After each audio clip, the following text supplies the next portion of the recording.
Hey, this is C&D Channel. I'm Chris. This is MMA for you. I'm going to be doing my post-fight analysis for UFC on Fox 7. Overall, the card was really good. There's some controversy, of course, in this card. Henderson Melendez, some picked Melendez to win. Carmon versus Larkin, I thought was kind of a robbery, to be honest with you. Even Masvidal Means, a lot of people gave it to Tim Means. But overall, really good card. There were a total of 3, 4, 5, 6, 7, 8 out of 12 fights. 8 of them were won by TKO or KO. As far as bonuses go, Matt Brown versus Jordan Mean got fight of the night. Romero and Thompson each got knockout of the night. There was no submission, so there's no submission of the night. It was also announced that the winner of Gray Maynard versus TJ Grant will get Ben Henderson next. As far as my picks go, not too bad. 8 out of 12. The ones I missed were Josh Thompson versus Nate Diaz, Matt Brown versus Jordan Mean, Francis Carmon versus Lawrence Larkin, and Anthony Njokwani versus Roger Bowling. Some notes. Team Alpha Male, man. 3 wins. Is it 3 knockouts too? Let me check. Dillashaw got a knockout. But yeah, 3 wins, 3 knockouts. Duane Ludwig is doing magic with that team. You know, he even saw it in the Faber fight. I like what he's doing with them. You can actually visibly see the improvement in their striking. So, you know, good stuff for Team Alpha Male guys. They just really shine tonight. Lots of knockouts, man. I was, you know, it was just really fun. Like the prelims, you know, were pretty much all knockouts or else really good fights. You know, the thing that kind of brought it down for me was Carmon beating Larkin. Otherwise, pretty good night of fights overall. But let's get started with the analysis. Benson Henderson beat Gilbert El Nino Melendez by split decision. I personally did have it for Benson Henderson. I had rounds 3, 4, and 5. I think round 1 was definitively Melendez. I think it was, geez, what, like round... There's another round that seemed like it favored Henderson, but a lot of the rounds were really close. I thought round 2 in particular was really close. Round 5 was really close. I mean, close in the sense I think it could have gone either way. You know, but this fight really showed that Gilbert Melendez, you know, everyone's questioning, can he even fight the elite of the division? It's like, well, yeah, you went 5 rounds with the champion, pulled out a split that many thought that he won. You know, I mean, says a lot about Melendez. He's definitely an elite fighter. As far as what he, even just in the fight, you know, good sound boxing, strong takedown defense, man. Still, it's still a problem with the Cesar Gracie guys to not be able to defend leg kicks, and it showed in this fight. That's just gonna haunt a lot of Cesar Gracie guys. But yeah, you know, Melendez, solid fighter, good just all around. One thing I liked about Benson Henderson is that in every fight he seems to show a new wrinkle in his game. You know, like there's the one fight where he was doing the leg kicks, but they were like on the not on the thighs, but on the calves. You know, this one, the step in elbow. I mean, it's just this. There's usually some small wrinkle in Henderson's game that was really cool. With Henderson, he couldn't really get Melendez down, and the times he did, I mean, Melendez would pop up back to his feet, you know. So you didn't get to see too much grappling. There was a lot of stand-up. Also, something to note was Benson Henderson proposing to his girlfriend, now fiance. I remember I've seen that before in Bellator. It was Brian the Beast Baker did that as well. I believe this is the first time it was done in the UFC, and the crowd booed it. I mean, everyone's pro Melendez there, considering he's from the area. He's from the Bay Area, so it's not too surprising. But yeah, good win for Henderson. I would like to see him against Gray Maynard. I think that's a really cool fight and an interesting stylistic matchup. TJ Grant has been improving tremendously. And, he's just one of those guys that's finally getting on the radar. Knocked out Matt Wyman with elbows. Good ground game. Strong Muay Thai. Any one of those guys fighting Ben Henderson next is cool with me. And quite honestly, I think the loser of that fight should get Gilbert Melendez. Okay, next fight after that. Daniel Cormier beat Frank Mir by unanimous decision. Yeah, I mean, this was all Cormier. He'd get the clinch against the cage, hit some dirty boxing, especially with like body shots, a couple of knees to the thigh and body. One thing I did like, Frank Mir didn't just totally wilt under the pressure. He just didn't have much for Cormier. There was a part in the third round though where Mir was hitting some really good body kicks. Actually, should have definitely kept up the kicking game on Cormier. He did. He acquitted, in my opinion. I mean, he didn't. Well, he got dominated in the sense that he definitively lost all the rounds. He looked like he was in better shape, and giving him credit, he didn't just totally wilt once he got hit hard. So that was good for me, Otherwise, yeah, he had nothing for Cormier, man. Cormier, faster puncher, much better wrestler. When Frank Mir would get him against the fence, which is very few times, Cormier just spin him around, get his back against the fence, and pretty much just dictated the whole fight. A lot of people predicted a finish. I did too. I thought he would probably hit like an overhand right or something, similar to how he finished Bigfoot. But he couldn't finish Frank Mir. I'm assuming he's going to 205 next. He said as much, and he said he doesn't want to immediately fight the champion, which is John Jones at this time, which I think is a good move. I would like to see him fight, like, it doesn't have to be someone great, but someone that will get him in, like Shogun versus Nogueira. Yeah, he'd be favored to win, but at least he got a fight in 205, and there's some justification for him to, like, get a title shot if he gets a win over one of those guys. I'd like to see something like that. Not exactly killing off a contender, though. He could fight like a Machida, which would be a tough style matchup. But, it's a good win for Cormier with Frank Mir. Guy constantly shows he can beat the mid-tier of the division. And it's just the most elite guys, whether it's Cormier, Junior Dos Santos, Shane Carwin, Brock Lesnar.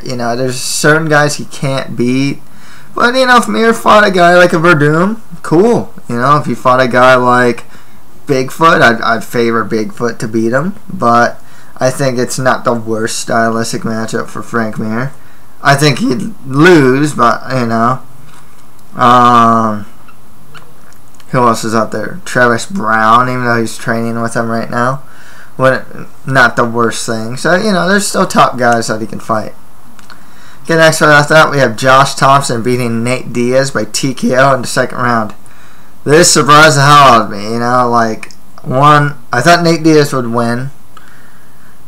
Two, if Josh Thompson won, which was very much a possibility, I thought it'd be more of a grinding type of thing and not by finishing him with strikes. Now, this fight actually comes off kind of alarming because it's starting to show the weaknesses of the Diaz style. In the sense of, if you move around, lots of movement, don't stand in front of Diaz, get your back off against the cage. Nate Diaz took 3 head kicks in this fight. I mean, they were there all fight. Oh, leg kicks, yeah. Just lots of leg kicks. You know, mix in your grappling if you need to. If things are getting hairy, you know, you can mix in, you can clinch up and get some grappling in there. So, it seems like that people are starting to figure out the Diaz style, you know. Just be on your bicycle more, hit leg kicks, clinch if you're in trouble, but don't just stand there back against the cage and brawling with the Diaz brothers. Nate says he's going back up to welterweight. You know, I don't know. At this time, it's really tough to say if they'll help him or not. I'm not saying everyone could beat a Diaz brother now or something like that, though. That's the thing. I mean, this is a guy who still beat, you know, Jim Miller. He beats Donald Cerrone and Gomi, you know. So he's a really good fighter, but, you know, it's just that thing where it's like movement, leg kicks, maybe wrestling if you need to, and you might be able to beat one of the Diaz brothers that way. At welterweight, I mean, he's had mixed success in that division. I mean, he lost to Rory McDonald and Dong Hyun Kim. Kind of got dominated by Rory McDonald. So I can't. I mean, there's not much for him to do at lightweight, so I understand the move. And I'd assume that he probably hates weight cutting to lightweight. But,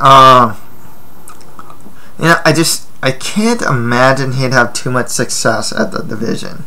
Maybe against some of the lower and mid-tier guys. But once he gets to a certain point, I can definitely see him get out-muscled and whatnot. Thompson, though, man, great stuff. What can you say? You know, great game plan, threw the kicks really well. You know, mixed in some of his wrestling. Got his back off against the cage, you know. Good movement. Didn't expect him to win. You know, Strikeforce guys, you know, doing well here. Cormier, Thompson, you know, Masvidal, Yoel Romero, not doing too bad. I thought Larkin should have won, to be honest with you. But, you know, with Thompson, I think he should fight the winner of, like, Cerrone versus Nunes, even though he's fought Nunes already. Maybe the winner of Barboza versus McDessie. Or maybe the winner of Miller versus Healy, even though he's beaten Healy before. It's more of the fact that I'd like to see Thompson fight like a Cerrone or Miller. Not the guys that he's already fought before. But, yeah, really good win for him, you know. He's always been a really well-rounded fighter. It's just injuries always plagued him, and in some performances he looks really flat. But, you know, he's a good striker, a strong wrestling, good in the scramble, and good Brazilian Jiu-Jitsu. I mean, he's a good fighter. And he really showed it here. I mean, I don't know if he might be the first guy to beat Nate Diaz with strikes. I mean, that's pretty big. I mean, it was so bad that his corner threw in the towel. You know, that was crazy. Did not expect that. Okay, next right after that, Matt Brown beat Jordan Mein by TKO in the second round. Jeez, Matt Brown, 5-fight win streak, which is crazy because at one time this guy was on a, 3 or 4 fight losing streak. It makes me wonder if, like, Matt Brown would lose to, like, a Seth Baczynski if they fought again. You know what I mean? Chris Lytle, another guy.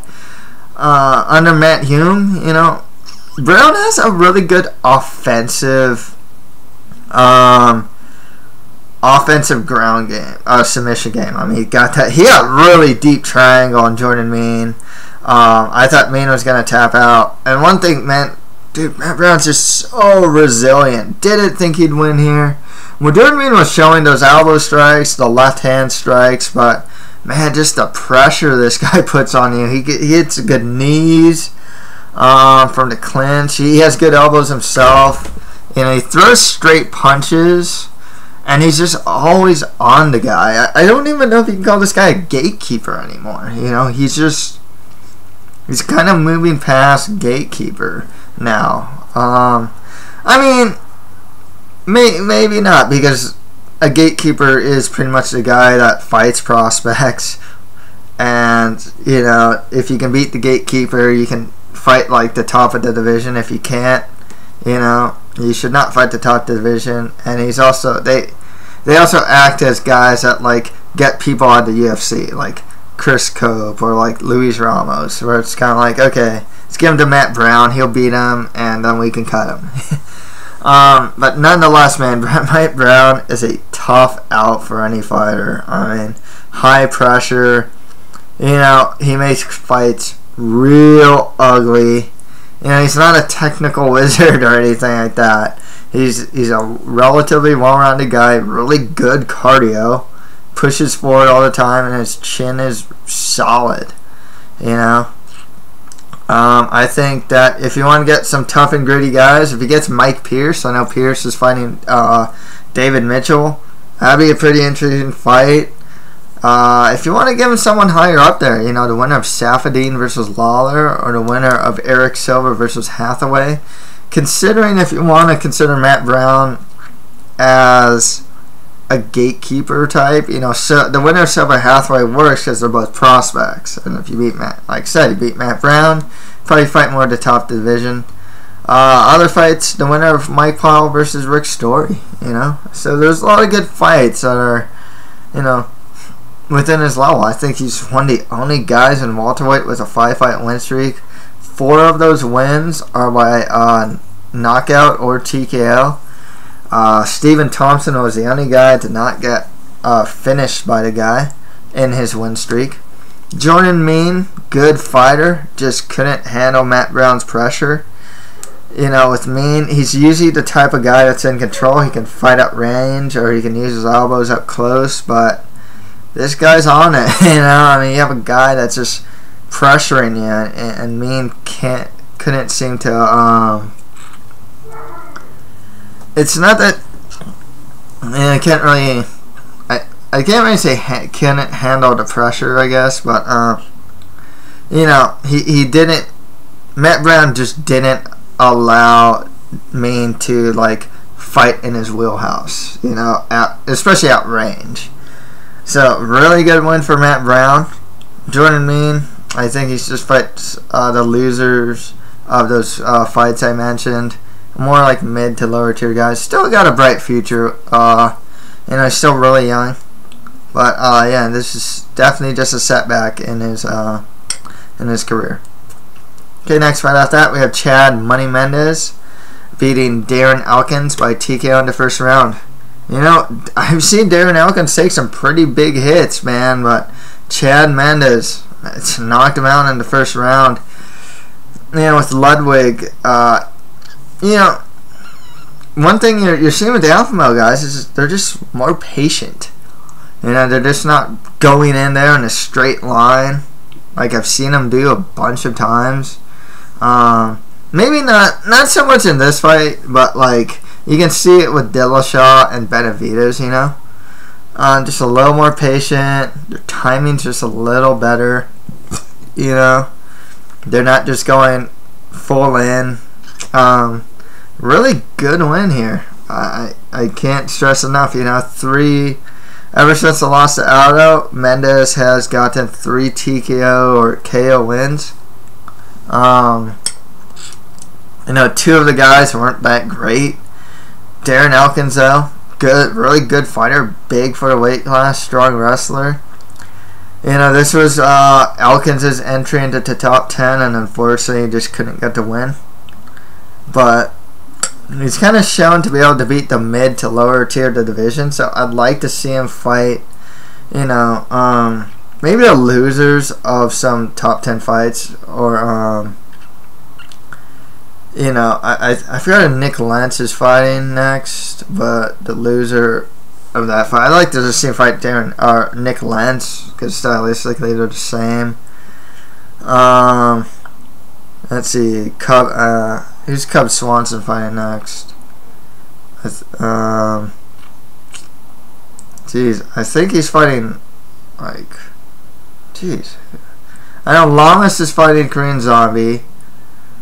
I think Swanson's fighting, is it Seaver? I forgot. I mean, I'd still like Elkins to fight one of those guys. And Mendes, you know, the winner of some of those fights. I mean, he's calling for Jose Aldo, but I think another top 10 win would be good. Maybe not the winner of Korean Zombie versus Lamas, because I think the winner of that fight should get the title shot. Maybe Chad Mendes versus the winner of Edgar versus Charles Oliveira, though. I think that'd be a pretty cool fight. Next fight after that, Francis Carmon beat Lawrence Larkin by unanimous decision. You know, some guys had it 30-27 for Larkin. I can't disagree. I mean, in the stand-up, Larkin got the better leg kicks. Carmon got the better punches, but the thing is with Carmon, when he tried to take him down, he was eating a bunch of shots and couldn't really get him down. That was the first round. The second round, it was a little more definitive for Larkin.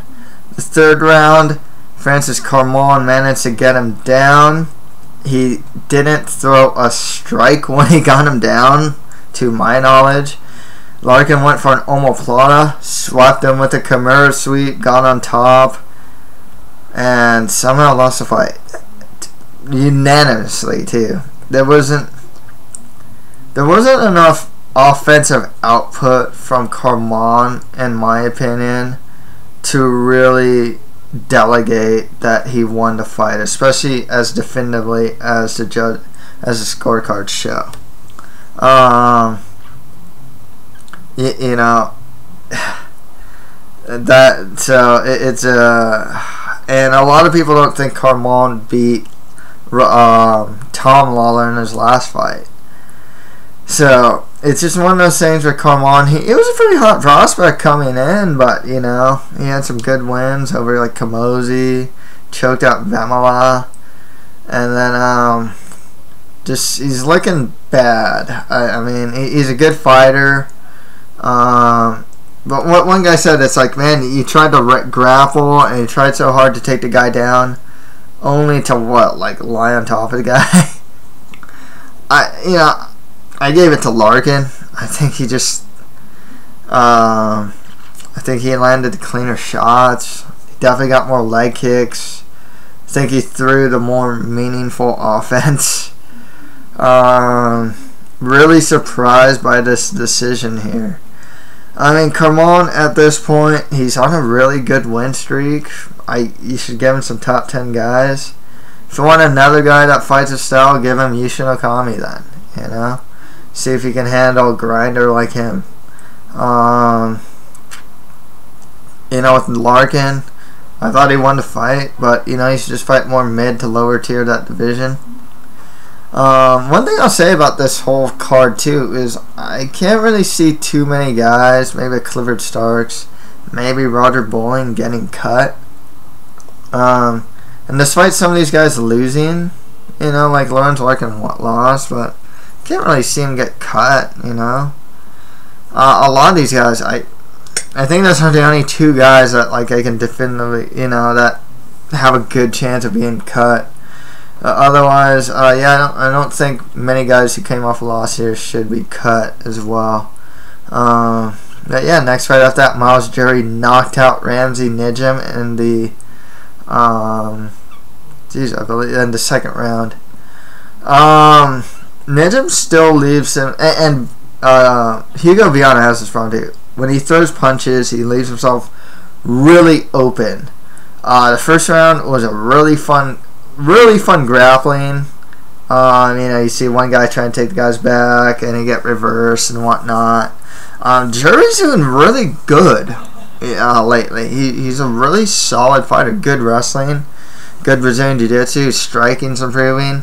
And this was one of those knockouts. So I was like, kind of like the Schaub not getting knocked out to Rothwell, or like, you know, like it's just kind of one of those knockouts that's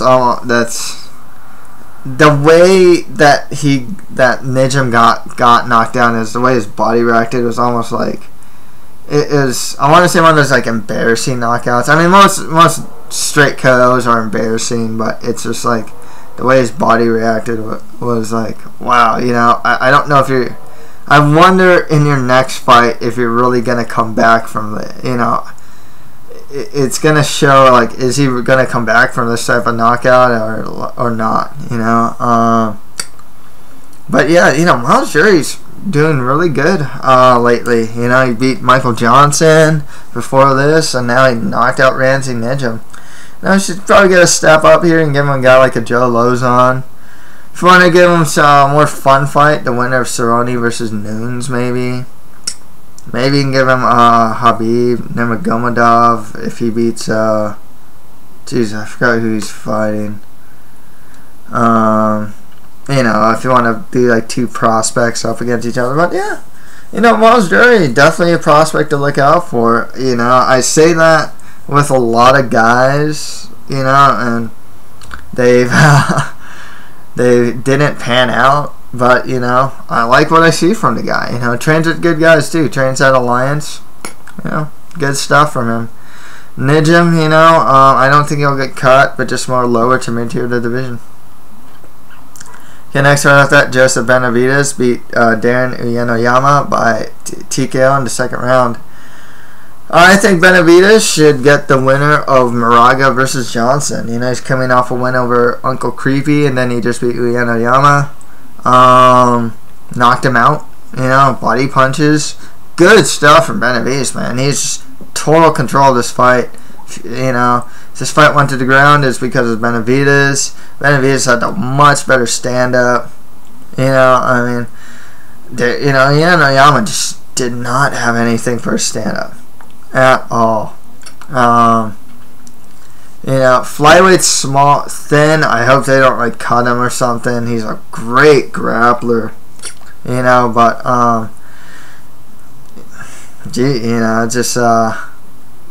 Benavidez, it wasn't a great stylistic matchup for Uyenoyama. Just a much better striker, better wrestler. Can't really get the guy to the ground. And even if he did get him to the ground, Benavidez is a really good scrambler too, just like most alpha male guys. So, I don't know, even if Uyenoyama managed to get him down to the ground, I don't know if he'd be able to keep him there. But yeah, just a good win for Benavidez. I think he should get the winner of Moraga versus Johnson. Okay, next fight after that, Jorge Masvidal beat Tim Means by unanimous decision. A lot of people gave this fight to Tim Means, and it's not the worst decision to give it to Means. I had it for Masvidal 2-1. I think Tim Means did get those elbows, really good elbows from the bottom, but Masvidal also did manage to get some good ground and pound and some good elbows from the top. Means is a good fighter, stand-up is solid, and it is outstriking Masvidal, actually. I think the problem with Means is that his takedown defense just isn't very good. Good fight IQ, though, for Masvidal to start taking the fight to the ground and start making it more of a grappling matchup. So that was a good decision for Masvidal there. There's some good fights for him too, I'd like to see just Masvidal just fight more mid-tier of the division, really. I can't really name certain guys. He'd have a fun fight with Joe Lozon just as much as he had a fun fight with like a Donald Cerrone. If you want to give him someone that's coming off a win here, you can give him Miles Jury. There's a lot of guys here, you can give him the winner of like Barboza versus McDessie. You can give him Njokuani. So there's just a lot of fun fights for Masvidal. I can't really pinpoint one guy that he should fight. And Tim Means just more lower to mid-tier the division. Okay, next fight after that, TJ Dillashaw beat Hugo Viana by TKO. I really like Hugo Viana. I didn't pick him to win. I picked Dillashaw. It sucks to see him get knocked out, though. One thing about Viana that I really like is his takedown defense is good. He's a really good scrambler, and he's good at getting back to his feet when he's taken down. I mean, he does not give up a position very easily when grappling is involved. However, he throws some really wild looping strikes, and Dillashaw definitely took advantage of that. You know, there were some hits to the back of the head. I don't think they're too egregious, to be perfectly honest with you. Dillashaw showed some really improved striking here. That Duane Ludwig, you know, coaching is really showing with these guys. And Dillashaw's, you know, coming off a good win streak ever since losing to John Dodson, you know. Striking's getting better. He has some power, and his wrestling and jiu-jitsu are good. He's a solid young prospect for the division. I honestly think he should get a top 10 next.